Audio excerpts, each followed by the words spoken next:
Alright guys, I'm just going to put this together real fast, give you guys an idea of some of the questions being asked on the 3GX 2.1. Okay, so I'm just have the software up, no parameters for my helicopter.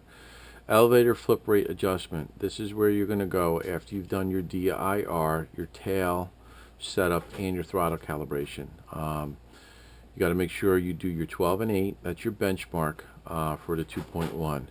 Now, if you're looking to increase your flip rate or your roll rate, you'll actually be doing it on these two sliders right here. Okay. Remember, when you set the 8 degrees of cyclic pitch in your aileron, you use the same number in your elevator. The 3GX will sort it all out. Okay. So don't get too overly concerned, and then you put your 12 degrees of pitch in that swash menu also. Then you never touch those numbers again.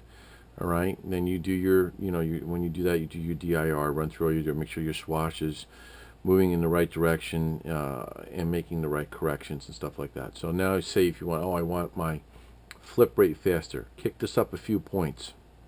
I want my roll rate faster, kick this up a few points.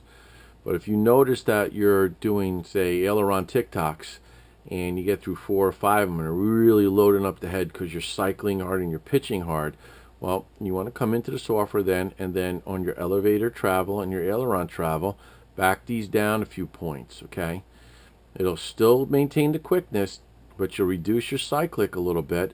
Okay, so you don't load the head up.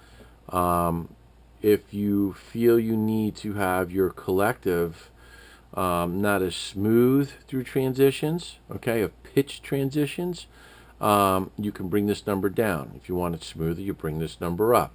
Same thing with pitch, this cyclic pitch dampening. As you're cycling through a maneuver and you want it smoother, increase the number. If you want it more agile, decrease the number. Okay. Now there's something they've added in here, is this collective pitch acceleration and cyclic pitch acceleration. Now,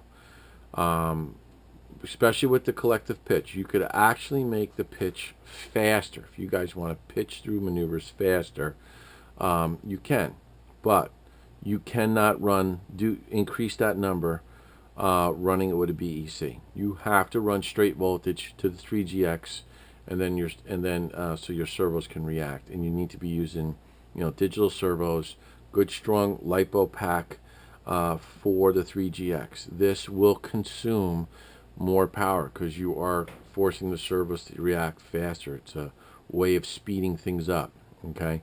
And you can do the same thing in your cyclic pitch. You can speed things up.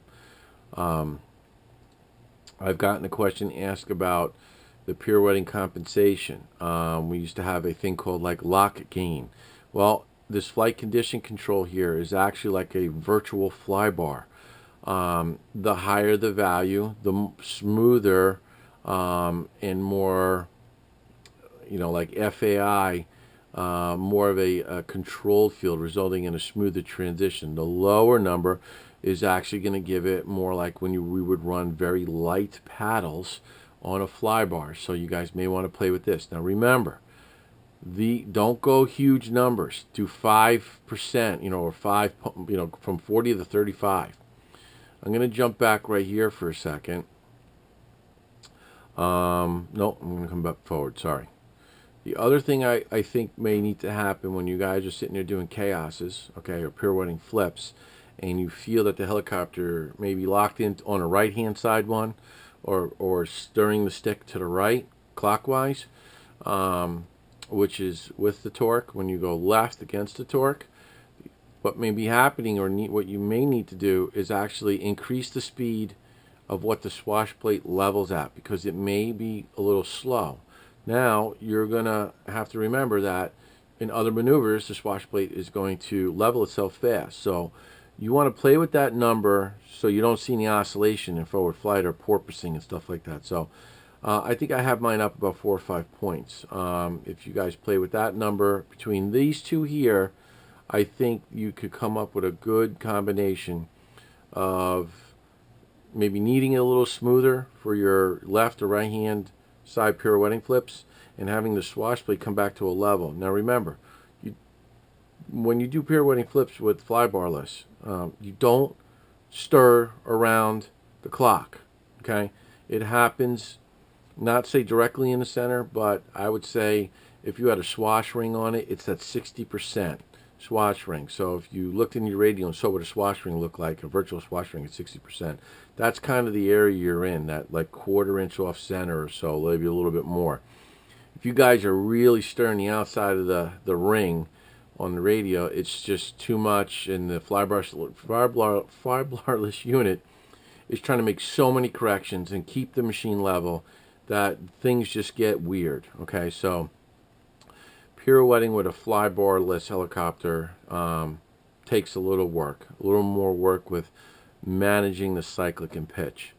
And of course, we run this at a 2 or 3 exponential setting. And this simulated flybar parameter is, not on. You can't activate it. They've kind of locked it in at this 50. But in this flight control system here, this flight condition control kind of is the same thing. So go ahead and try some of that out. I think it'll work out for you. But like I said, faster or slower is here and here. If you're loading the head, pull it down a little bit, 4 or 5 points. Same thing here. Same thing with your collective dampen. You can make it more agile, lowering it in your ascending and descending maneuvers of pitch and cyclic, okay, or smoother. So you have 2 ways of smoothing things out. And if you think you need it faster, then instead of using this, you can use this. But remember, you cannot do this with a BEC. It just puts it's looking for way too much amperage and voltage out of the battery system, and it gives you the warning in here when you bring up the highlight. So there it is. I'm going to throw this up on the site. If you've got any questions, give it back to me and see if I can help you guys out. See you at the field.